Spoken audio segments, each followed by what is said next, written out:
సందడి కల్మషం లేని ఆపసి మనసులు సాధన చేస్తూ సాధించాలెన్నో ఆట పాటలతో నేర్చుకునే పాటి పెద్దల ప్రేమతో గురువుల ఆశీర్వాదంతో ప్రతి అడుగు వారి ఎదుగుదలకు మార్గమవ్వాలి.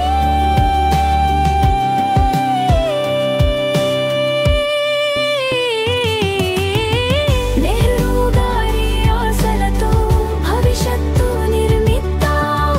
పిల్లల స్వప్నమే రేపటి భారత్ అవ్వాలిగా. కల్మషం లేని ఆపసి మనసులు సాధన చేస్తూ సాధించాలి.